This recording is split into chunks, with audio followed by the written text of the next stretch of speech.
Collect Star Ravel here with David Hunt of Hunt Auctions. They've been doing it for about 2 decades now. Yeah. The Super Bowl auction. This is one of the best ones, though.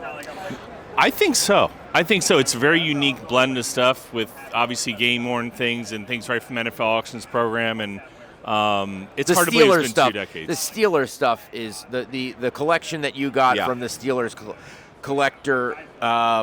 I think the Steelers started selling stuff in 2017 in their like pro shop, which is remarkable that they would even do that given their history. You think they'd keep them all, right? You've done this as long as I have, and I don't know that I've seen a better single-team collection of game jerseys from any sport in one auction. Not from one team, and not from with the heritage of the Steelers. Yeah, exactly. But Franco Harris, of course, one of those.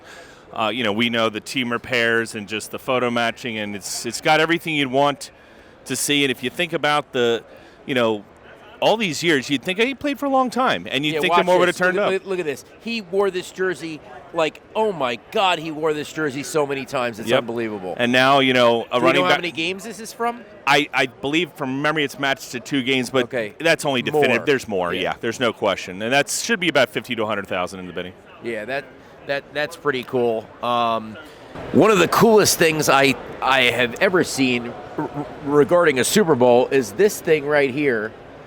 Super Bowl is one word. It's the AFL versus the NFL championship game, which is the actual logo for that first game in 1967. And it already says Super Bowl.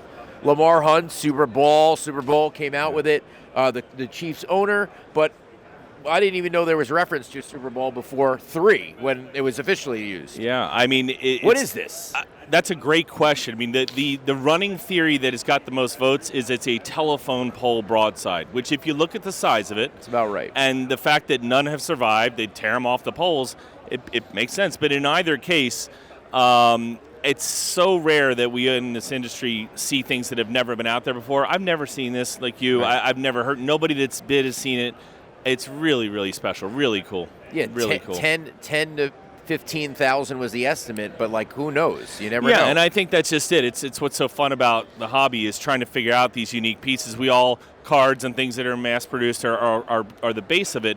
But when it's exciting to see things that are unique like this, we've all been doing this a long time, and then here it is. You pop something else that's never been seen. Yeah, it's incredible. Really Packers, special. Of course, won the game. Falstaff is the beer out of St. Louis. I wonder what they spent to sponsor the Super Bowl, quote, Super Bowl back then. Yes. Probably a little bit less than they do now. Yeah. Falstaff is most famous for the 1951 St. Louis Browns Eddie Goodell moment. Yes. So but that's that. What else do we have? I see we have a Brian Urlacher. Yeah. Now this is, hold on, let me smell it.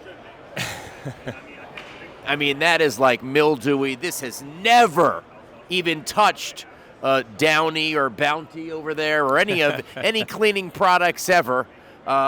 So tell me about this one. I mean, certainly one of the iconic players of his era, and you are right, just pounded with use, which collectors, of course, want. This one, however, is one of those moment jerseys. The bus. This is that game where Jerome Bettis literally ran over Brown and Urlacher to score a touchdown. One of the most famous plays of either one of their careers, for that matter. And when you get those moments, as you know, that relate to a specific piece, like the Allen Iverson crossover jersey we have, it just it changes things in value. So it's a little hard to figure out. I mean, a normal Urlacher jersey is around 10,000. We think this one's 20 to 40. Hard to say. Yeah, it's essentially the Bo runs over Boz 20 years later, though a little less famous, but really cool. Has the George Halas in there. Is there a wild card, another wild card in the auction that you think?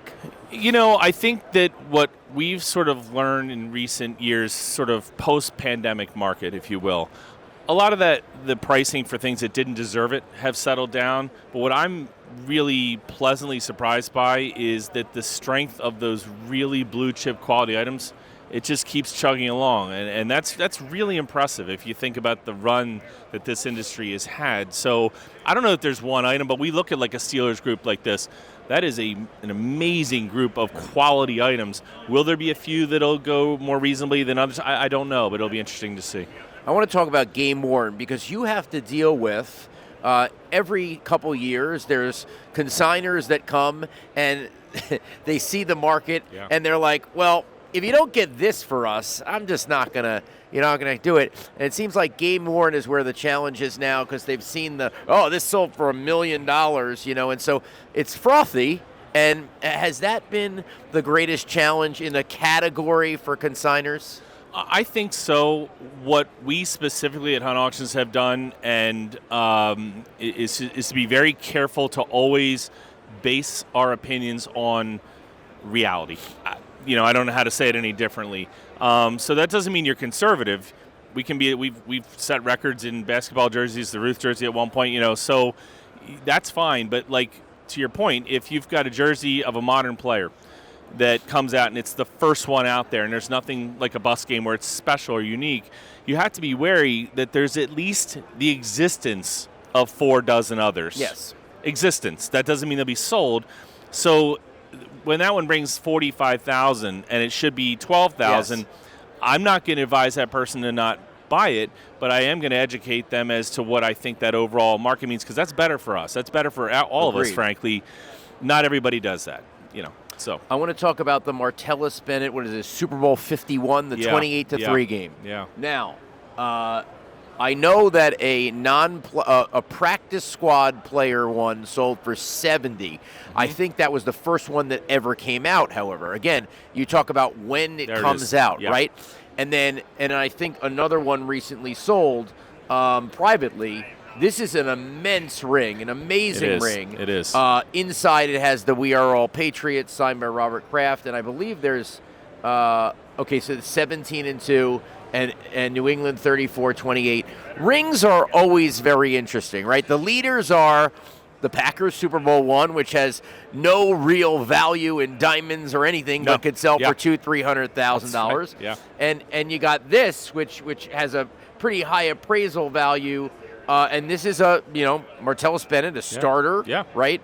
And there hasn't been one starter public yet. That's good to get it out, but so rings are also like a wide thing and a very small collector base. That's exactly right. I mean, you summed it up. I mean, so we estimated at 50 to 100,000 based somewhat. You start with the precious metals and jewels, but then obviously with sports it's way higher.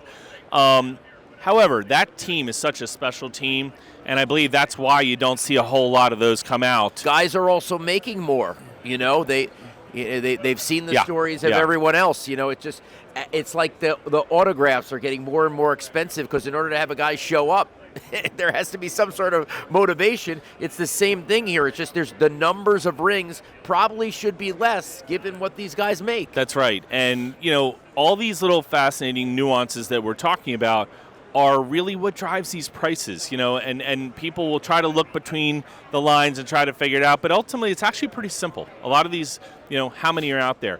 How many might be sold? What era? What do those players make in their normal career from that era? Will they need this to send their grandkids to college? Whatever it may be. But that is also such a popular Super Bowl from Brady's run, such an iconic one, and it's such an impressive ring. It really is. Some of the rings I think are not the most impressive. Yeah, this is an impressive ring. This is really, and this is not one that he ordered for the family. No, this is you could only get one of the actual player rings here. Yeah, and I think what's cool too, especially we're really happy. I want to make sure I mention it too, to be partnering with NFL Auction for all these years, because even the things that don't come right from their program, a portion of those proceeds still go to NFL Auction charities, which is what drives a lot of players like Reggie White and Gail Sayers and the folks we work with in the past to deal with us. Yeah, absolutely. David Hunt, thanks so much. Pleasure. Awesome. Thank you. Good to see you. Yeah.